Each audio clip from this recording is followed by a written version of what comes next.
Bonsoir à tous, bienvenue ce soir sur le rendez-vous WordPress numéro 35. Le sujet, vous avez vu, c'est créer un site web avec un beau design. Alors on va bien sûr voir ce qu'on entend derrière le mot, l'expression beau design. C'est quoi un site avec un beau design?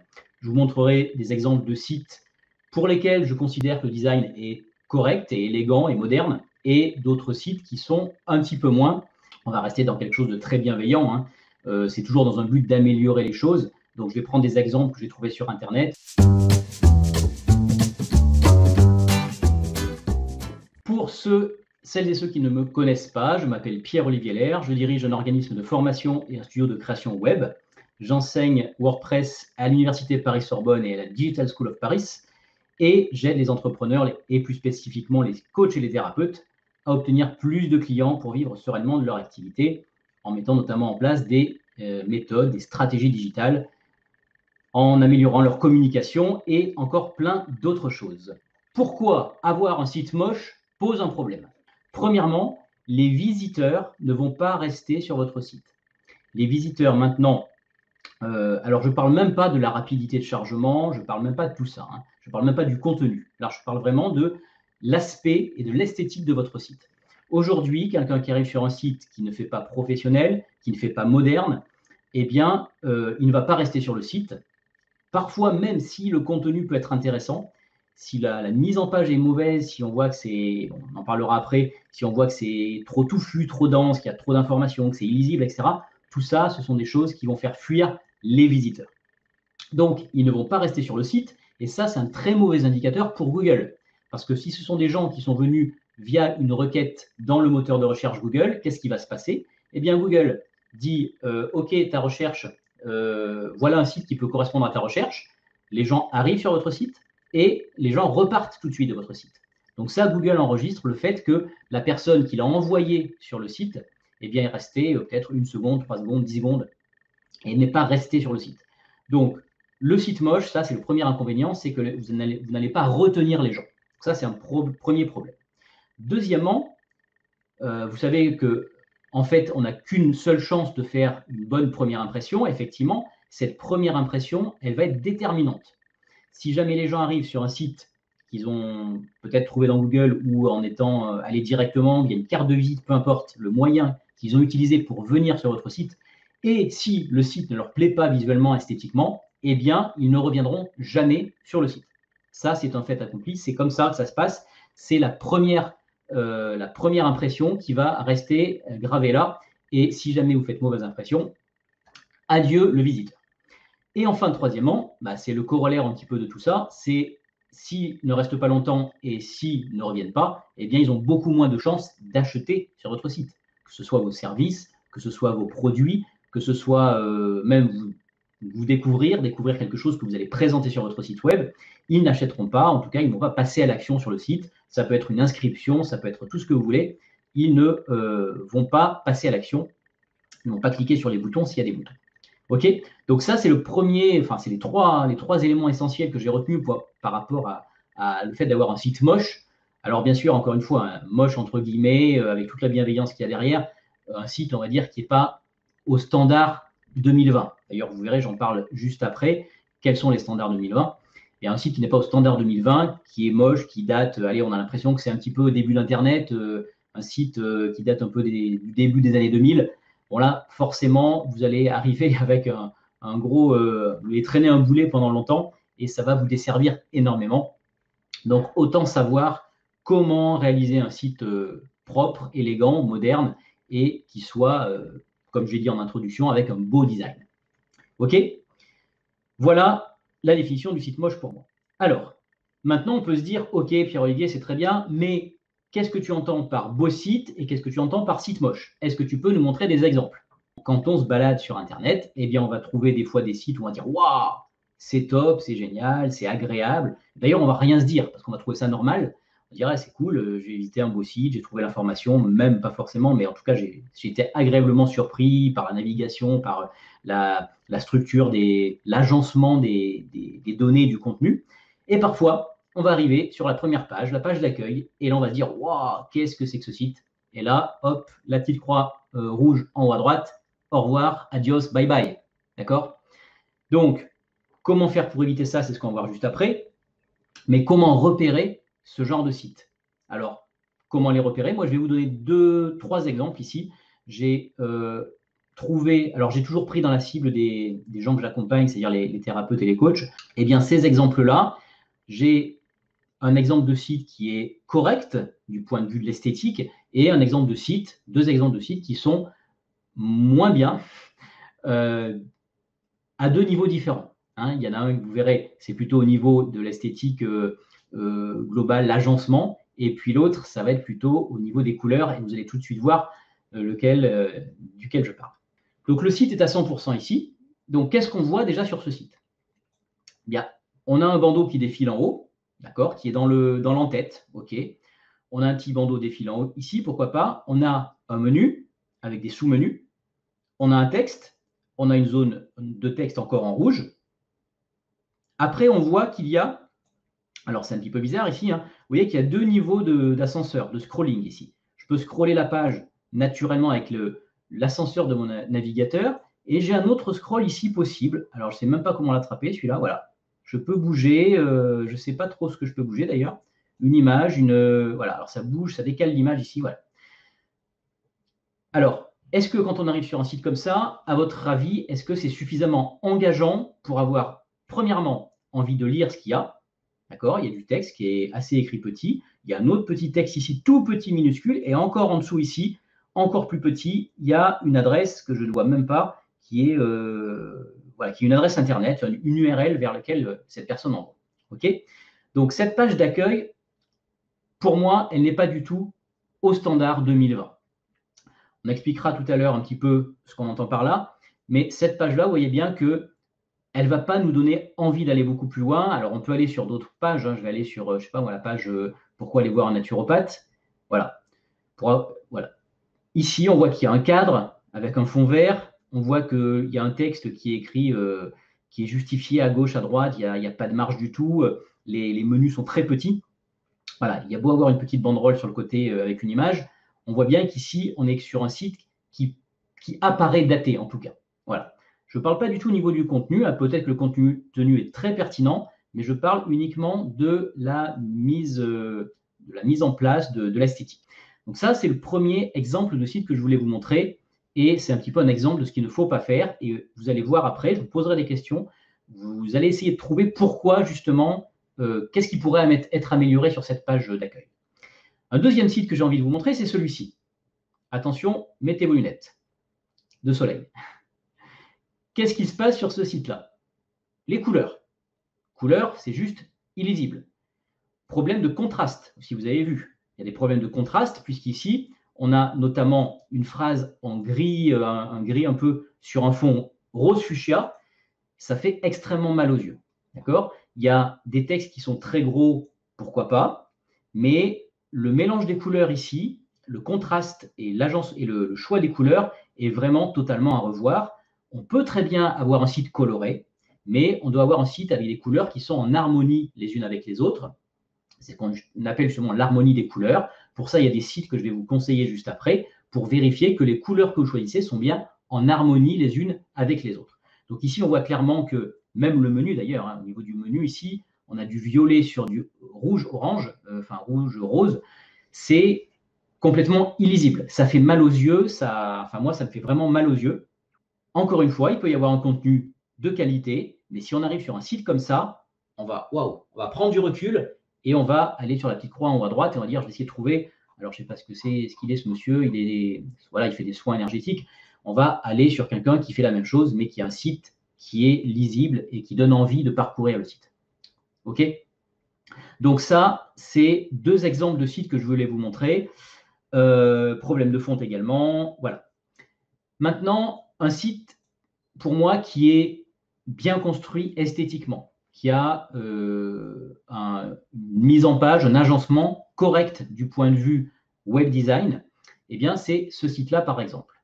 Ce site-là, eh bien, il y a un menu en haut qui est lisible parce qu'il est contrasté, il est en couleur sombre, texte sombre sur un fond blanc, donc il est très lisible. On a un numéro de téléphone tout de suite en haut, un email, et qu'est-ce qu'on a? On a un formulaire ici pour contacter tout de suite ce sophrologue, d'accord? On a un formulaire de contact avec un fond qui également est sombre, donc on a un bon contraste entre le fond et le formulaire de contact. On a un bouton envoyer qui est très visible ici. Et regardez si je descends.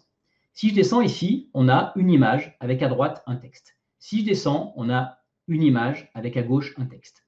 Si je descends, on a une image à gauche avec un texte à droite. Un texte qui est découpé de manière hiérarchique, c'est-à-dire, premièrement, quelque chose qui saute aux yeux, qui est le titre, quelque chose qui est explicatif, mais qui n'est pas complètement illisible, c'est-à-dire que c'est quand même avec une police suffisamment grosse pour que ce reste lisible, et on a un bouton de passage à l'action qui, au survol, va changer de couleur, donc encore ajouter du contraste. Okay, donc là, pour moi, ça, c'est quelque chose que vous allez voir assez régulièrement dans les sites qui sont bien réalisés, c'est-à-dire une image claire, nette, bien découpée, et un texte, un titre et un bouton. Tout ça, encore une fois, avec regarder autour. Ici, c'est très important parce que c'est justement sur ça que nous, on va vraiment s'appuyer ce soir et je vais vraiment être focus sur cette notion-là, la notion de marge, la notion d'espace, l'espace vide. Laissez des marges dans votre construction de page. Laissez du blanc, d'accord? Regardez ici, il a laissé beaucoup de blanc autour. Ce qui fait qu'on a quelque chose qui n'est pas trop dense. On n'arrive pas tout de suite sur une page où on se dit waouh, avec tout ce qu'il y a à lire, j'ai déjà même pas envie de le lire. Donc, c'est court, c'est bref et on va à l'essentiel. D'accord? Pareil pour la deuxième image. Une image impactante ou représentative sur la droite et à gauche, un titre, un texte et un bouton de passage à l'action. Idem ici avec les soins énergétiques. On a l'image à gauche et ce découpage d'ailleurs par colonne en alternant est très bien vu puisque ça permet de ne pas avoir une monotonie non plus quand on va scroller la page, puisque les images alternent de côté. OK? Et à la fin, on a, pareil, quelque chose qui se détache bien, des témoignages. Peut-être que témoignages mériteraient d'être un petit peu plus gros ici, au moins peut-être comme la police ici, avec dessous un défilement. Voilà, page 3 sur 14, page 4, etc. On fait défiler les témoignages. Et en bas, bien sûr, le fameux footer ou pied de page qui permet d'avoir le copyright et éventuellement les mentions légales qui ici n'y sont pas. Donc, petite faute de goût puisque on n'est pas bon ici au niveau du RGPD. OK? Donc, voilà un exemple de site qui, lui, visuellement, est bien construit par rapport aux deux autres qui, ici, celui-ci qui a un gros problème de couleur et celui-ci qui a un gros problème de mise en page avec des textes tout serrés, tout étriqués, avec des couleurs qui datent vraiment. Voilà aujourd'hui ce qu'on peut dire sur un beau site et deux sites moches. Maintenant, essayer de répondre à cette question. Beau design, c'est quoi? Eh bien, premièrement, c'est subjectif, puisque ce que je vais trouver comme beau design, peut-être que vous n'allez pas trouver ça comme beau design, peut-être que quelqu'un d'autre va le trouver comme quelque chose, pas forcément moche, mais en tout cas pas à son goût. Donc, la beauté, encore une fois, et le web design, c'est subjectif.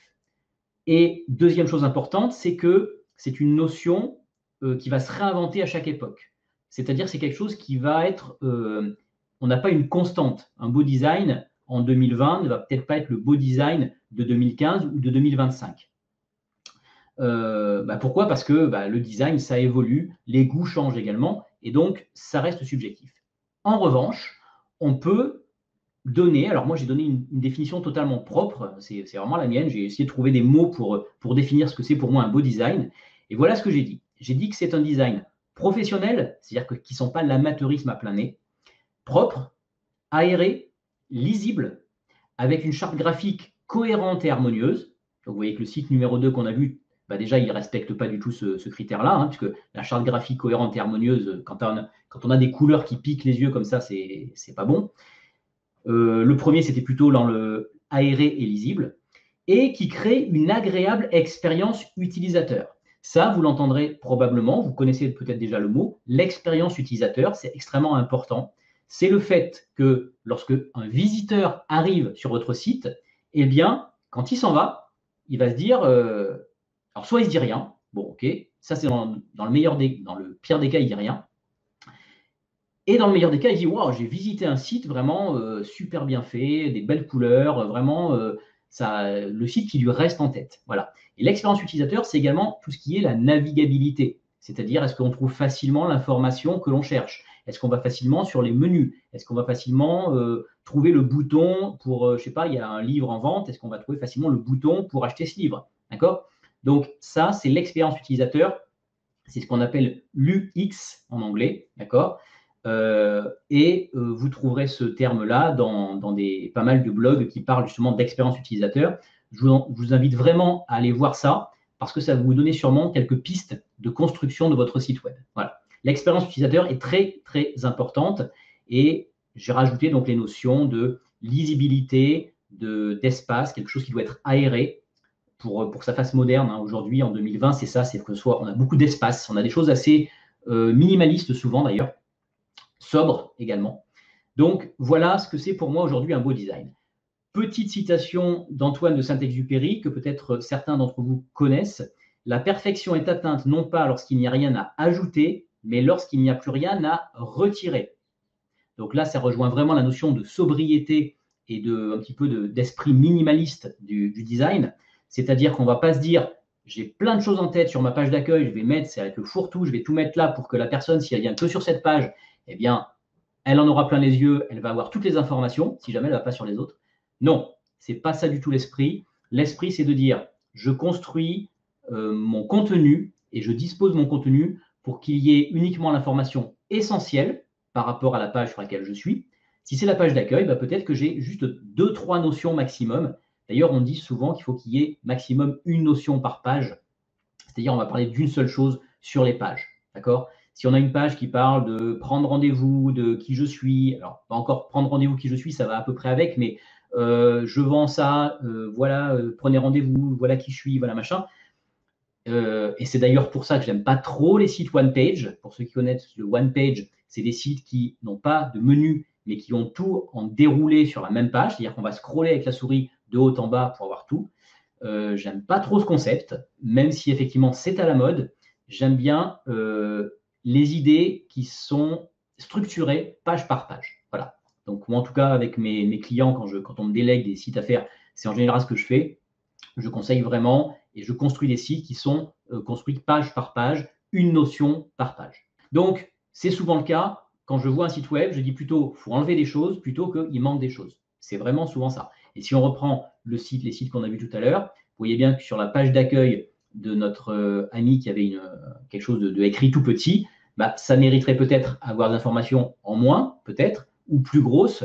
Et peut-être celui a beaucoup de couleurs plutôt. Je pense qu'il y a trop d'informations. Peut-être que ça mériterait d'être séparé dans d'autres pages. D'accord?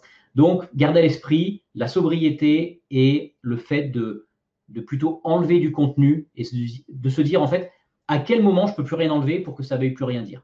D'accord? Quand vous sentez que vous pouvez encore enlever des choses ou simplifier des choses, simplifier des phrases, des expressions, des paragraphes, c'est probablement qu'il y a encore trop de choses à l'écran.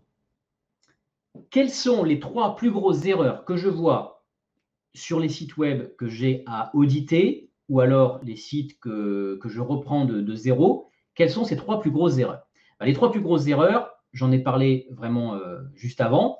La première, c'est le contenu trop dense. Une page pas assez aérée, ça manque d'espace, il y a trop d'informations, tout est collé, il n'y a pas de marge, il n'y a pas. Voilà, tout est étriqué. D'accord? Donc, ça, c'est souvent le premier problème que l'on va voir. Mettez de l'espace entre vos éléments, entre vos blocs. Deuxièmement, et pas celui qu'on rencontre également souvent, c'est pas d'harmonie entre les couleurs. On doit avoir une charte graphique. Si vous n'y connaissez rien en graphisme, si vous n'avez aucune sensibilité pour les couleurs, pour le graphisme, et c'est pas du tout une tare, eh bien, demandez à un graphiste de vous faire une maquette en disant voilà ma thématique, qu'est-ce que tu vois derrière comme couleur? Pourquoi? Parce que les couleurs ont une signification. Les couleurs doivent être en harmonie les unes avec les autres. Donc, ce n'est pas plouf plouf, je prends cette couleur et puis tiens, je vais prendre celle-ci qui me plaît bien. Ce n'est pas possible. Sinon, on arrive sur des sites, comme on a vu précédemment, avec du rose fuchsia, du gris écrit dessus, des choses qui n'ont plus de contraste et qui ne veulent plus rien dire et surtout qui fatiguent la vue, qui ne donnent pas envie d'aller plus loin. Et la troisième chose, d'ailleurs, ça a été cité, il me semble, c'est les problèmes de fonte, de police, des polices différentes, des styles différents. Par exemple, des polices qui vont être des polices, par exemple, qu'on appelle avec un petit peu cursive, écrit à la main, qu'on va mélanger avec d'autres polices un petit peu droites, et puis peut-être d'autres polices encore avec des styles différents. Ne mélangez pas les polices. Ne mélangez pas les polices. C'est comme sur du print, donc sur du papier, hein, des affiches, des flyers. On ne mélange pas les polices. On en a une, deux, peut-être maximum. Bah, sur un site web, c'est exactement la même chose. Ne vous faites pas plaisir avec des polices dans tous les sens, avec des tailles de police dans tous les sens. Donc, restez homogène sur les tailles de police. Et avec des polices assez grosses aussi, hein. Attention pour les problèmes de lisibilité. Il y a des gens sur écran qui ne peuvent pas lire des pattes de mouche. C'est pas possible. Des pattes de mouche, des choses minuscules en bas d'un site, ou même pas forcément en bas d'un site, comme on a vu tout à l'heure, eh bien, ça ne sera pas lisible. Les gens vont partir parce qu'ils ne pourront pas lire ce qu'il y a. Donc, c'est mieux même à la rigueur d'écrire trop gros que trop petit. Parce que trop gros, vous allez mettre moins de texte, d'accord? Ça sera des choses, des pavés un petit peu plus ramassés avec de l'espace autour. Il y a plein de sites comme ça, hein, quand vous allez naviguer sur des sites comme, je sais pas moi, regardez le site d'Apple par exemple, c'est extrêmement minimaliste, très très sobre. Vous avez des énormes polices et vous avez une image à côté. Et puis quand je dis une énorme police, c'est genre un mot en titre et trois mots dans l'expression. C'est tout. Design, efficace, beau, voilà, vous allez avoir des adjectifs. Allez vers l'essentiel. Voilà, c'est vraiment ça, gardez l'essentiel. Donc, je récapitule, les trois plus grosses erreurs, c'est le contenu trop dense, l'harmonie entre couleurs qui est très importante à respecter, et surtout, n'utilisez pas des polices trop différentes ou trop de polices aussi dans votre design, trop de styles de police, et gardez à l'esprit qu'il faut avoir des tailles suffisamment visibles. Maintenant, quelques informations, quelques sites sur lesquels vous allez pouvoir trouver eh bien, des informations, notamment au niveau des couleurs. L'harmonie et la signification des couleurs, les tendances également, eh bien, tout ça, ça va être important. Alors là, vous allez retrouver quelques sites. Alors, il y en a plein d'autres, hein, mais c'est des sites que j'aime bien. Pantone.com. Pantone.com, eh bien, chaque année, il regarde les couleurs qui sont la couleur qui est la couleur de l'année. Dans le web, eh bien, il y a une couleur chaque année qui est la couleur qui ressort le plus, qui va être à l'honneur. Et cette année, en 2020, vous voyez que c'est la couleur ici un petit peu bleue. Et chaque couleur a sa signification. Ce bleu-là, cette année, en 2020, eh bien, c'est l'élégance, la sérénité, la confiance et le partage. D'accord? Ce bleu-là. Donc, alors c'est marrant en plus parce que sans savoir ça, je me suis rendu compte que mon site qui s'appelle devenirmagnétique.com, eh bien mes titres, ils sont avec ce genre de couleur-là, ce style de bleu. Donc voilà, on va dire que mon site est à peu près dans la tendance 2020 et j'en suis ravi. Mais vous voyez qu'en fonction des années, eh bien la tendance, c'est un petit peu comme la mode d'ailleurs, hein, voilà, la mode des vêtements, eh bien il y a l'année du vert, il y a l'année du violet, il y a l'année du orange, l'année du pastel. Eh bien, 2020, c'est l'année du bleu pour ces raisons-là. Vous voyez ici également, alors il y a d'autres sites, hein, vous pourrez les noter, vous pouvez le voir sur le replay, colurco.de et codecouleur.com qui sont des sites aussi intéressants à visiter pour regarder justement l'harmonie des couleurs. Vous allez trouver, quand vous avez une couleur qui vous plaît bien, il va vous trouver des couleurs complémentaires notamment. Couleurs complémentaires, très intéressant, un petit peu comme on voit sur l'image ici. Quand vous avez une image ici, vous pouvez trouver par exemple la couleur vert du pixel du T ici, la couleur vert du petit dessous de tasse, et puis peut-être que ce gris-là et le noir-là, eh bien, ça va vous donner une homogénéité dans vos couleurs, et vous allez pouvoir peut-être reprendre cette charte graphique pour votre site. Voilà, si cette page qui contient cette image a les couleurs ici, eh bien, on va voir vraiment une cohérence des couleurs. Donc, c'est extrêmement agréable à la vue et c'est ça qui va faire qu'on va trouver que le site est moderne, qu'il est joli, qu'il est esthétique à l'œil. D'accord? Donc, c'est extrêmement important sur ces sites-là de pouvoir trouver des couleurs complémentaires, des couleurs qui vont bien ensemble. Et j'ai parlé également de l'expérience utilisateur. L'expérience utilisateur, il y a des sites ou des blogs également qui vont parler de ça très bien, qui vont dire comment agencer vos blogs, vos éléments, comment faire que l'expérience utilisateur soit la meilleure possible, c'est-à-dire que la personne va avoir envie de rester, elle va savoir où trouver l'information rapidement. Alors, Google fait ça très, très, très souvent, hein. Ils ont des bêta-testeurs et ils regardent partout sur une page web, par exemple, comment va se comporter l'utilisateur, sur quoi il clique en premier, est-ce qu'il va mettre du temps à aller à un endroit ou pas. Tout ça, c'est analysé finement par des équipes de chercheurs en ergonomie et en expérience utilisateur, donc en UX. et ils vont adapter les pages en fonction justement de ce qu'ils vont observer. Voilà. Donc ça, dans le meilleur des cas, ben, c'est quelque chose que vous pouvez faire. D'ailleurs, je rajoute à ce titre qu'il y a eu un rendez-vous WordPress qui parlait de l'extension Smart Look. Smart Look, ça permet de regarder, d'espionner un petit peu ce que font les gens sur votre site quand ils y vont. Eh bien, vous pouvez très bien voir justement si des gens galèrent un petit peu pour aller à certains endroits. Eh bien là, vous pouvez améliorer votre expérience utilisateur. D'accord? C'est ça, c'est vraiment de l'amélioration continue. Comme vous avez bien compris que l'esthétique et le beau design, c'est quelque chose qui est extrêmement vaste. On a parlé de couleurs, on a parlé d'expérience utilisateur, on a parlé de pas mal de choses, de police, etc. Dans ce rendez-vous WordPress, on va nous rester focus sur quelque chose d'un petit peu plus précis, parce que je ne peux pas tout traiter dans ce rendez-vous-là, même s'il sera probablement plus long qu'à l'accoutumée, puisqu'après on va traiter un exemple, mais je voulais qu'il y ait quelque chose d'assez précis pour que quand même vous ayez possibilité, vous, de travailler sur des pages et de les rendre modernes, esthétiques, sans avoir à forcément tout faire, en tout cas à tout voir ce soir. Eh bien, je vais rester focus, moi, sur la lisibilité et sur les marges. Pourquoi? Parce que vous avez vu que j'ai parlé en premier de la notion, je reviens juste dessus ici, contenu trop dense, c'est une erreur que l'on voit très souvent. D'accord? Page pas assez aérée, pas assez d'espace. Donc, avec ce problème-là, eh bien, on arrive tout de suite sur le problème des marges. Et le problème des marges, si vous utilisez Elementor qui permet de gérer les marges, vous allez voir que, enfin, vous avez sûrement dû voir que ça peut être un petit peu complexe à gérer. Donc, c'est pour ça que j'ai voulu, moi, ce soir, rester vraiment focus sur comment faire un design qui utilise correctement les marges et qui rende votre ensemble suffisamment lisible. D'accord? Donc, un design professionnel propre, aéré et lisible, ce sont les deux mots, moi, sur lesquels je m'arrête ce soir pour vous faire la démo. OK? Et là, j'ai rajouté vraiment, mais vraiment, laisser de l'espace, laisser du vide, laisser du blanc, laisser de l'espace autour de votre contenu. Que ce soit des images avec des marges importantes, que ce soit du texte, que ce soit des boutons, ne rapprochez pas trop votre contenu. C'est vraiment, en tout cas cette année en 2020, mais je pense que c'est quelque chose qui va rester aussi. Soyez vraiment le plus sobre possible et même carrément minimaliste. Moi, j'aime beaucoup les sites minimalistes. Allez-y, enlevez des choses plutôt qu'en rajouter dans les espaces vides. Je sais que la nature a horreur du vide, mais là, vraiment, faites l'effort plutôt de vous dire « Ah ouais, là, c'est trop proche, je dois écarter des choses, je dois mettre des marges. » D'accord? Donc, c'est ce qu'on va voir nous ce soir. Quand je dis je vais rester focus sur les marges et sur la lisibilité, eh bien, je ne vais pas utiliser du tout d'extension particulière. Je vais utiliser l'extension Elementor Page Builder que vous connaissez parce que j'en parle depuis les tout premiers rendez-vous WordPress, je crois le numéro 1 ou 2.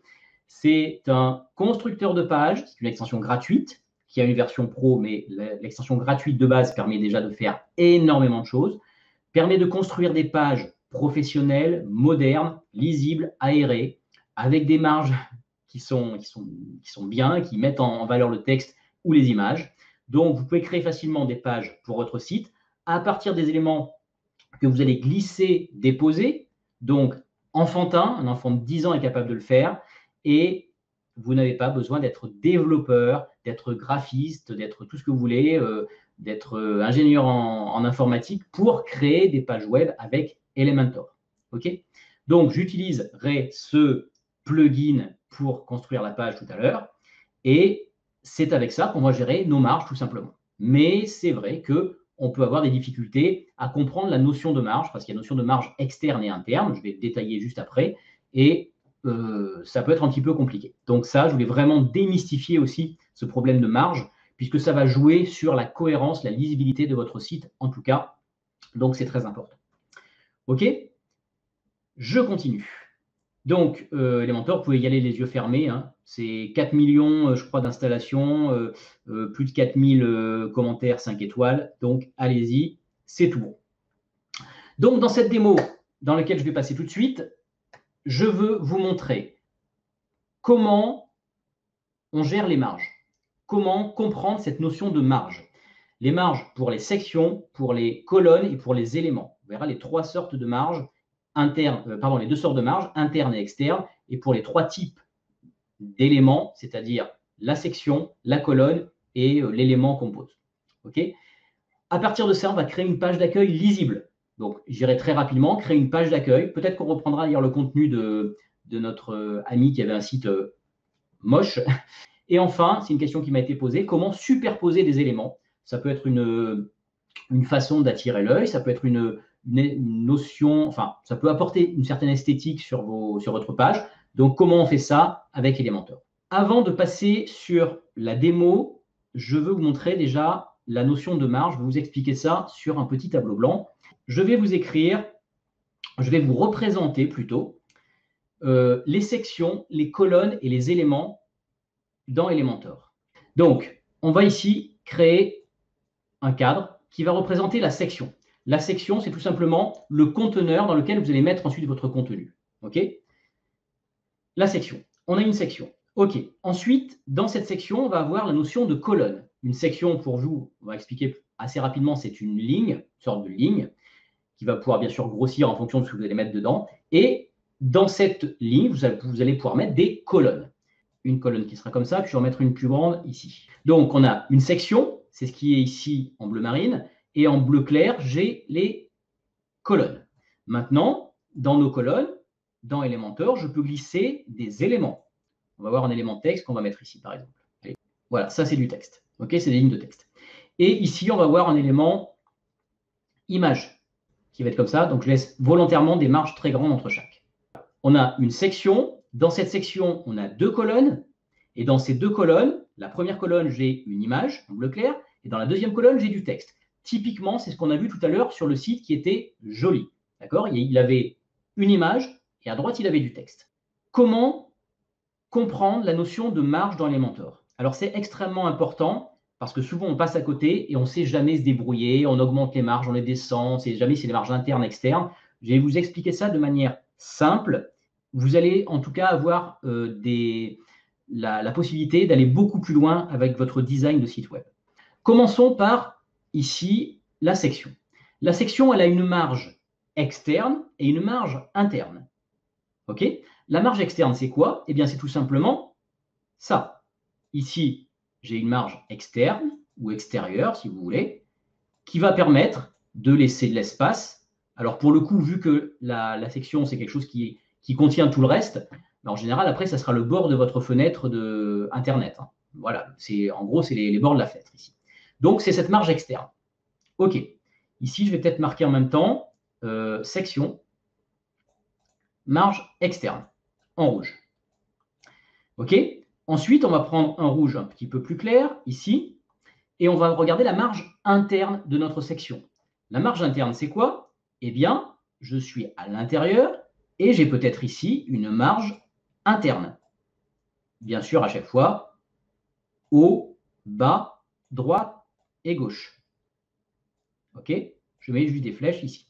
Marge externe en rouge et un peu plus clair, marge interne. Donc, on est toujours sur la section avec une marge interne.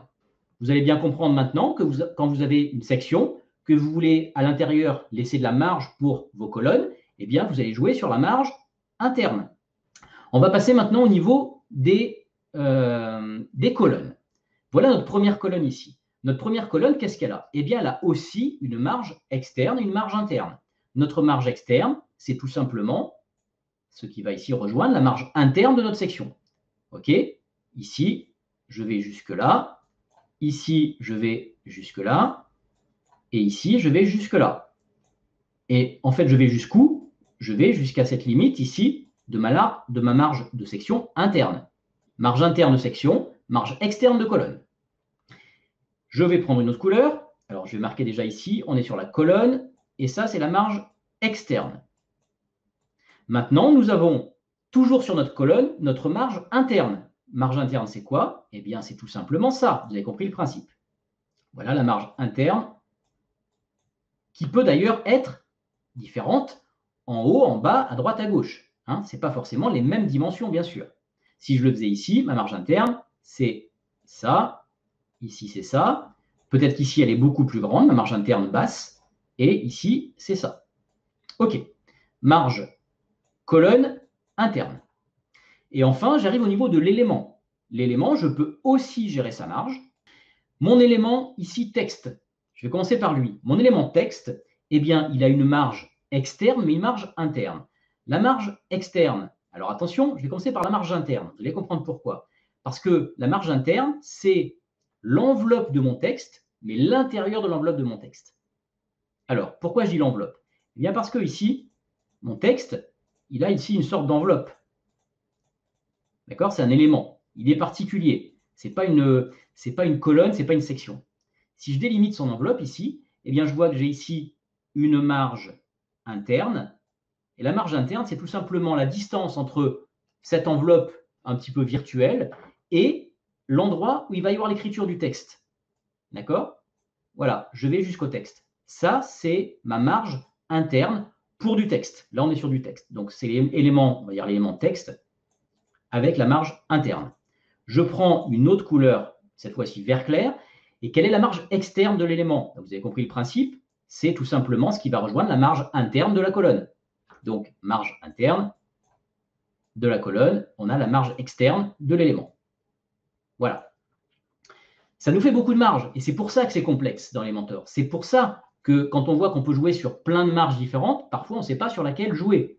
Mais vous vous rendez bien compte, alors je pourrais faire la même chose pour l'image ici, sauf que l'image, c'est un petit peu différent, puisque on ne peut pas aller à l'intérieur de l'image. Ça veut dire que c'est un petit peu particulier. J'ai une marge interne et externe, mais comme la marge interne n'est pas à l'intérieur de l'image, puisque ça renierait l'image, eh bien, on a ici la marge interne, et ici, on a la marge externe. D'accord? Voilà la petite différence pour certains éléments. Maintenant, ce qu'il faut comprendre, c'est que lorsque vous voulez jouer sur des marges, par exemple, on va dire entre un élément, mettons que vous ayez une image ici dans une colonne, vous allez dire, je veux que cette image ait plus de distance avec mon texte. Puisque typiquement, c'est ce qu'on va chercher à faire, éloigner l'image du texte pour que ce ne soit pas collé et pour que ce soit lisible. Eh bien, on a plusieurs possibilités. Regardez ce qu'on a comme possibilité. Alors, je vais marquer ici quand même élément image. Là, c'était en bleu. Et c'est la marge. Donc, alors, j'ai fait interne et externe avec la même couleur. Mais vous voyez qu'ici, on a externe et interne ici. Voilà, on a beaucoup de marge à gérer. Ici, si je voulais éloigner le texte de l'image, comment je pourrais faire? Le bord ici, si je veux l'éloigner de mon bord de texte, sur quelle marge je vais devoir jouer pour faire ça? Alors, j'attends vos propositions. Colonne interne. Alors, colonne interne, Maria, c'est pas assez précis. Alors, Elena, pardon. Colonne interne, c'est pas assez précis. Maria dit colonne externe gauche. Pas assez précis. De quel élément? Ou de quelle colonne? Ah, colonne, pardon. Colonne externe gauche. Alors, laquelle? Colonne externe gauche, il y en a deux. Colonne de droite ou colonne de gauche? Celle du texte. Alors, oui, Maria, je suis d'accord. La colonne gauche externe de... Non, pas de l'image. Je pense que c'est Maria qui avait raison. La colonne externe gauche pour le texte, colonne de l'image, d'accord? Externe gauche, c'est-à-dire, c'est laquelle? Cette colonne externe ici, je peux l'augmenter. Ça va bien rentrer, ça va bien m'éloigner ici. Mais les bonnes réponses, qu'est-ce qu'il y avait d'autre comme bonne réponse? J'aurais pu entendre la colonne extérieure droite de la colonne de gauche, la colonne extérieure droite de la colonne de gauche. J'aurais pu aussi entendre la colonne intérieure droite de la colonne de gauche. J'aurais pu aussi avoir comme bonne réponse, ici, la colonne interne gauche de la colonne de droite. Vous voyez, j'ai ici 4 possibilités de jouer sur les colonnes pour éloigner ou rapprocher mon texte de l'image. Est-ce que c'est compris? Ça, c'est une notion fondamentale. C'est une notion fondamentale pour comprendre comment gérer les marges dans Elementor. Et deuxièmement, ça va nous servir aussi à comprendre comment faire de la superposition. Parce que si on ne comprend pas ça, on ne peut pas superposer d'éléments, des colonnes, des sections, etc. OK? Alors, j'ai compris le contraire. Oui, Manu, tu as parlé de gauche, la colonne de l'image à gauche, mais non, effectivement. Parce que si tu fais ça, ça va pousser tout ça. Nous, ce qu'on veut, c'est gérer cette dimension-là. Si ici, on veut mettre, par exemple, je ne sais pas moi, 100 pixels, Si on veut mettre 100 pixels ici, on pourrait très bien dire, alors là, il manque en plus, vous avez vu, il manque des choses, hein, parce que là, il manque ça et ça, qui est la colonne, qui est la marge droite interne de l'image et la marge droite externe de l'image. On peut jouer aussi sur ça, d'accord?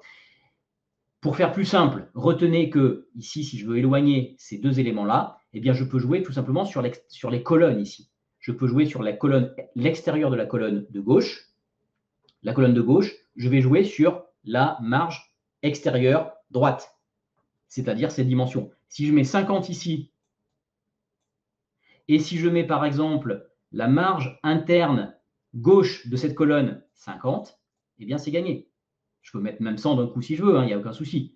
Mais voilà, vraiment, comprenez bien que cette notion de marge va nous permettre de positionner au pixel près nos éléments, nos colonnes et nos sections sur les pages de notre site Internet. Et comme c'est un élément fondamental de la lisibilité et du fait qu'on est dans un beau design, ça participe en tout cas au beau design, le fait d'avoir des choses qui sont pas forcément épurées, mais éloignées les uns des autres avec de l'espace, avec de la lisibilité, eh bien, il faut absolument comprendre cette notion-là. OK? Donc, je voulais vraiment m'attarder là, ce soir, là-dessus. Et on va tout de suite passer à un exemple, comme ça, vous allez voir de quoi je parle.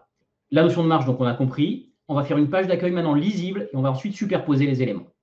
Je rajoute une section. Pour rajouter une section dans les mentors, je clique ici. On me dit, est-ce que je veux une section avec une colonne, deux colonnes, etc. Là, je ne reviens pas là-dessus. Je vais prendre l'exemple qu'on a fait dans la théorie pour vraiment l'appliquer. Je prends deux colonnes. D'accord? Une section, c'est une petite poignée bleue comme ça en haut. Et une colonne, on a un petit indicateur qui ici me dit colonne 1 et la deuxième colonne ici. Donc, on est sur l'exemple vraiment que je viens de traiter sur le tableau blanc. À l'intérieur de ces colonnes, on veut par exemple une image et à gauche du texte. Pas de problème. Image, je viens la chercher ici. Je la glisse dedans. Et le texte, je viens le chercher ici et je le glisse dedans. Et je vais prendre une image, tiens, je vais prendre la maison par exemple. Voilà. Voilà, j'ai une image et du texte à droite. Vous voyez bien que si je fais ça, c'est extrêmement abominable à lire. Voilà, typiquement quelque chose qu'il ne faut pas faire. Si vous créez votre page comme ça et si vous vous arrêtez là, eh bien, vous avez une grosse image énorme, vous avez du texte qui est beaucoup trop petit et qui est beaucoup trop collé. Et encore, ce n'est pas la pire, hein, cette page, on est d'accord, mais vous avez quelque chose qui n'est pas optimisé, en tout cas, au niveau de l'esthétique. Maintenant, mettons en pratique ce qu'on a appris dans la partie théorie. Regardez bien ici. Quand je clique sur ma section, la poignée de la section, je vais dans l'onglet « Avancé ». Dans l'onglet « Avancé », j'ai à disposition les marges externes de ma section et les marges internes. On a compris que les marges externes, c'est ce qu'il y a ici en haut et en bas. D'accord? Je peux mettre 50, 50 si je veux pour séparer du titre de ma page, par exemple. Ça, je m'en fiche, je vais laisser 0 pour l'instant, d'accord? Attention, quand le champ est vide, ça ne veut pas dire que c'est 0. Quand le champ est vide, ce n'est pas forcément 0. Donc, attention, si vous voulez mettre 0 pixels entre deux éléments, dans une marge, mettez bien 0. Marge interne. Si je mets une marge interne de 0, ça veut dire quoi? Ça veut dire que ici, ma colonne va être collée à ma section. Oui, c'est ça. Ce qui est faux. Regardez bien, ici, il y a de l'espace. Pourquoi elle n'est pas collée? Eh bien, probablement parce que ma marge externe de colonne, eh bien, elle n'est pas à 0. Donc, je vais maintenant aller sur ma colonne, ici. D'ailleurs, ce qu'on va faire, on va mettre une couleur de fond sur la section. Comme ça, on va un petit peu mieux visualiser les choses. Pour ma section, je vais mettre une couleur de fond qui va être arrière-plan. Voilà. On va mettre une couleur, un gris rose comme ça. Voilà. Comme ça, on voit bien la section. Ça, tout ce qui est rose ici, c'est la section. Maintenant, je vais dans ma colonne. Ma colonne, regardez bien. Je vais dans l'onglet avancé, pareil. Si je laisse les marges vides comme ça, ce n'est pas forcément 0. Est-ce que je veux mettre une marge externe à ma colonne? Si je mets une marge externe de 50 en haut, en bas, à droite, à gauche, eh bien, je retrouve cette marge ici. Elle est externe. OK. Maintenant, est-ce que je veux mettre une marge interne? Si je mets 25, eh bien, j'ai rajouté, je suis donc à 75 pixels entre la section et la colonne, puisque j'ai une marge externe, une marge interne. OK. Maintenant, je vais mettre une couleur de fond à ma colonne pour bien différencier la partie interne et externe. La couleur de fond va apparaître, à votre avis, où?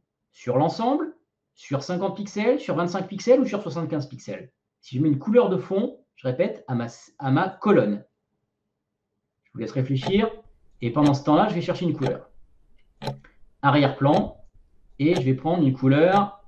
Alors, est-ce qu'il y a des réponses? Je ne sais pas, pas sûr. Regardez le jaune que j'ai pris. Ce jaune ici, si je reviens sur mes colonnes, ma colonne et mes marges, eh bien, j'ai 25 de marge interne pour la section et j'ai 50 de marge externe. Eh bien oui, regardez la colonne, j'ai bien 50 de marge externe et 25 de marge interne.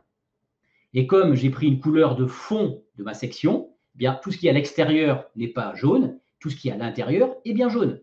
Si je veux augmenter ici le cadre de mon image, donc augmenter la marge interne de ma section, eh bien, c'est ici que je vais augmenter. Si je mets 40, j'ai augmenté ici ma marge interne.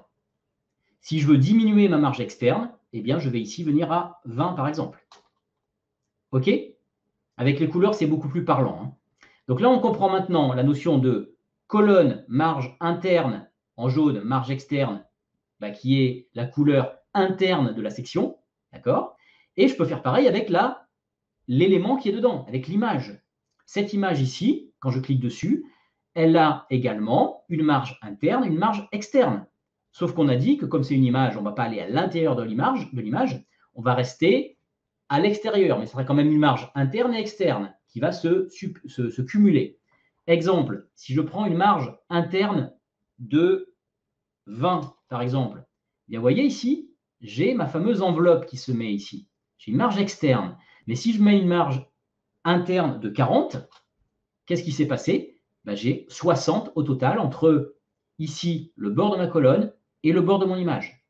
Qu'est-ce que je peux faire si je veux réduire cette marge-là? Si je veux réduire, mettons par exemple que j'ai de la même manière que pour les colonnes, je vais mettre une couleur de fond pour mon image. La couleur de fond pour mon image. Alors là, je vous laisse réfléchir.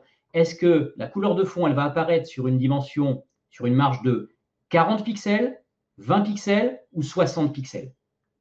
Je répète, je mets une couleur de fond à mon image.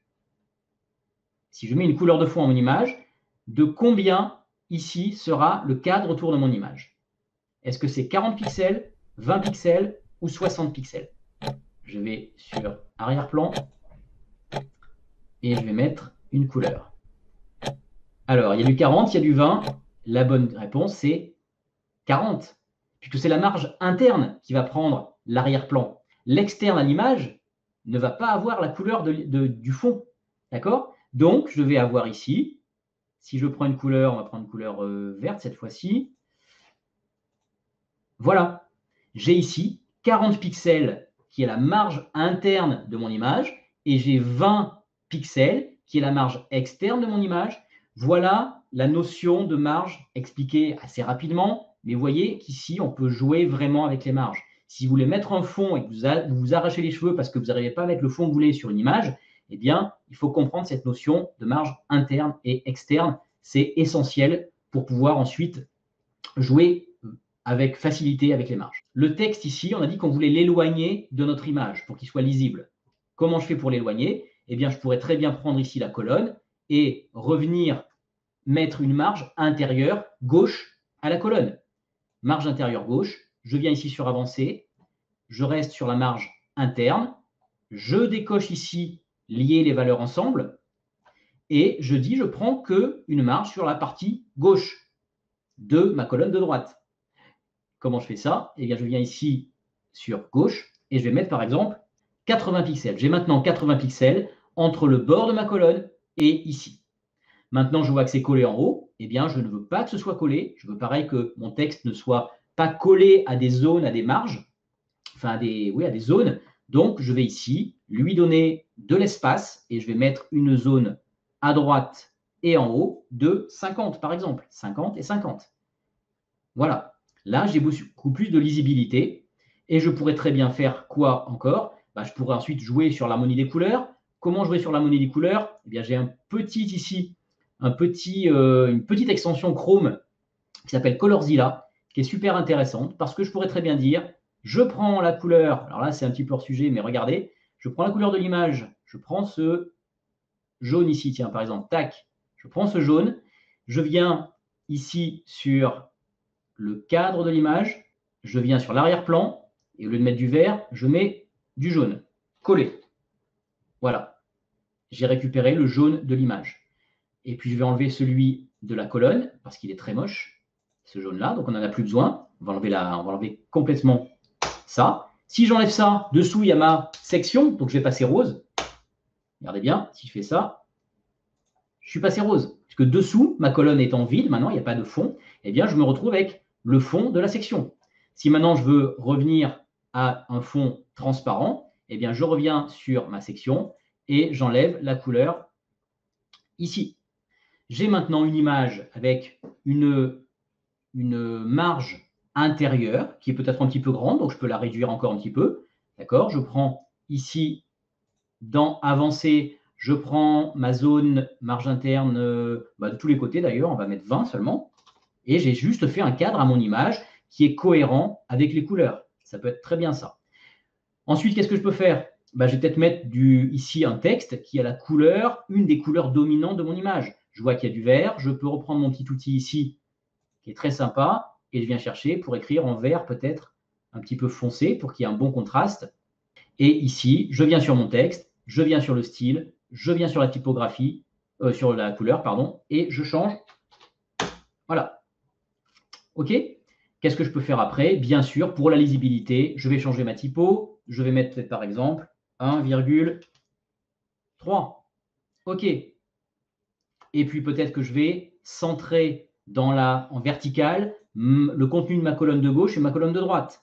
Ma colonne de gauche, je viens ici dans la mise en page, alignement vertical, je vais mettre milieu. Comme ça, je sais que mon image est centrée. Et ici, je vois qu'elle n'est pas centrée, que mon texte n'est pas centré. Je viens donc sur la colonne ici et je viens dans la mise en page pour avoir un alignement milieu. Et voilà. Qu'est-ce que je viens de faire? Je viens de réaliser tout simplement, en comprenant ce que je suis en train de faire sur les marges, de faire une page d'accueil qui est lisible, qui a une image avec de la marge autour et qui a du texte avec de la marge autour, qui est suffisamment gros au niveau de la police et qui me permet d'avoir une page d'accueil tout à fait lisible. Mais je pense qu'une fois que vous avez compris le concept des marges, une fois que vous avez compris qu'il faut mettre de l'espace et travailler sur vos marges, eh bien, vous allez vraiment gagner en lisibilité sur votre site Internet. Quand on a compris comment gérer les marges, eh bien, on sait faire de la superposition. Si je voulais superposer cette colonne avec mon image, ou mon image avec la colonne, pourquoi pas? Je reviens ici dans ma colonne, je reprends mon contenu, je le mets en haut, voilà, et je veux superposer. C'est-à-dire que je veux que mon image ici vienne ici, par exemple, manger une partie de ma colonne numéro 2. D'accord? La colonne de droite, ma colonne de gauche va sur la colonne de droite, ou mon élément ici va sur cet élément ici. Comment je pourrais faire? J'ai plusieurs solutions, parce que pareil, jouer sur les marges, vous avez vu que c'est plusieurs possibilités à chaque fois. Ce qui peut être le plus facile, c'est de dire, cette image ici, qu'est-ce qu'elle a? Elle a une marge haute, une marge extérieure et une marge intérieure. Si j'augmente ma marge haut ici, je vais prendre par exemple 150. Qu'est-ce qui se passe? Avec 150, je suis descendu ici très bas. OK? Si je prends 200, je suis descendu encore plus bas, on va descendre encore un peu plus à 300. Voilà. Déjà, je vois que je peux maintenant me déplacer vers la droite pour ensuite superposer ici. Je vais mettre les deux à 0 ici et je vais mettre celle-ci à 0. À 0, c'est-à-dire que je suis collé ici. Mais maintenant, je veux passer cette frontière. Si je veux passer cette frontière, eh bien, je vais tout simplement faire quoi? Je vais, regardez bien, j'augmente, enfin plutôt, je passe dans les valeurs négatives. Si je passe dans les valeurs négatives ici à droite, eh bien, je vais déplacer mon image vers la droite. Qu'est-ce qui se passe? Je suis dessous. Je ne suis pas sur ma colonne de droite, je suis sous ma colonne de droite. Eh bien, tout simplement parce qu'il faut que je joue maintenant sur l'effet de profondeur. L'effet de profondeur, c'est venir ici sur le champ qu'on appelle index Z. Par défaut, tout le monde est à 0, c'est-à-dire que tout le monde est au même niveau, d'accord, en 2D. Pour faire de la superposition, je vais devoir dire, il y en a un qui est au-dessus de l'autre. Si je mets l'index Z positif, eh bien, je vais passer au-dessus de l'autre. Je vais par exemple venir à 2 ici, ou 1, et je suis passé par-dessus l'autre. OK? Vous avez vu? Alors, je peux mettre 10 même si je veux, ça ne change rien. Ce qu'il faut, c'est que celui-ci ici soit inférieur à l'index Z par rapport à cette image-là. Maintenant, si je voulais, allez, on va bouger cette colonne-là pour la mettre un petit peu plus en dessous. Au lieu de prendre l'image, on va bouger la colonne. Eh bien, je prends ma colonne ici, je viens sur mes marges, et je vais par exemple la descendre un peu et la décaler à gauche. Pour la descendre un peu, je vais augmenter la marge extérieure haute. Donc ici, je vais mettre par exemple 62 marges extérieures. Comment je fais ici pour passer sous l'image? Eh bien, je vais mettre une marge négative extérieure ici, tout simplement. La marge gauche négative. Et je me déplace ici sous l'image. Voilà un exemple de superposition. Si je voulais rétrécir ici cette partie-là, comment je ferais pour rétrécir cette image-là? Et je vais réduire la marge externe. Je pousse ma colonne vers le haut. Donc, je réduis ici. Par exemple, on va mettre, allez, on va aller plus grand, on va faire 400 directement. Voilà. Et là, on a un chevauchement entre ce texte ici, avec un fond, et mon image. Donc ça peut être une page, tout à fait une page d'accueil, avec un design un petit peu plus différent que ce qu'on voit d'habitude, avec une image, un texte, ou etc. Là, on est quelque chose où on peut se demander, même si on a utilisé WordPress par exemple, parce qu'il y en a plein qui pensent qu'on ne peut pas faire ce genre de choses sur WordPress. Donc si, on peut faire ça avec Elementor en superposant nos images. C'était un atelier WordPress un petit peu inhabituel parce qu'il était un petit peu plus long, il y avait beaucoup de choses à voir. C'est des notions très importantes. La notion d'esthétique déjà est importante, la notion d'avoir un beau site c'est important, et vous avez vu l'importance de la gestion des marges pour faire quelque chose qui, à l'œil, va être agréable à lire, quelque chose qui ne soit pas trop dense, qui soit lisible, qui y ait des polices suffisamment grandes et qui ait des couleurs homogènes et, on va dire, en harmonie. D'accord? Voilà. Tout ça, ce sont des problèmes sur lesquels il faut se pencher. Si vous avez un site web aujourd'hui, allez faire un tour sur votre site et commencez à regarder tout ça. Je vous parle en 2 secondes, évidemment, de ma petite formation WordPress, qui n'est pas petite d'ailleurs, mais qui est complète. Créer son site web pro, garantie de résultat, toujours. Vous m'avez sur votre dos chaque semaine pour faire un point sur l'avancée de votre site. Vous apprenez plein de choses qu'on a vues dans les rendez-vous WordPress, mais bien sûr, bien au-delà. Et puis, vous avez à la fin un site nickel chrome et un beau site, et non pas un site moche. Voilà, c'était le mot de la fin. Je vous souhaite à toutes et à tous une excellente soirée. Merci encore d'avoir été là, d'avoir assisté à ce rendez-vous WordPress un petit peu plus long que d'habitude, mais il y avait des choses à dire. Je vous retrouve dimanche 24 mai pour le rendez-vous WordPress numéro 36. Et en attendant, je vous souhaite une excellente soirée. Bye bye les amis.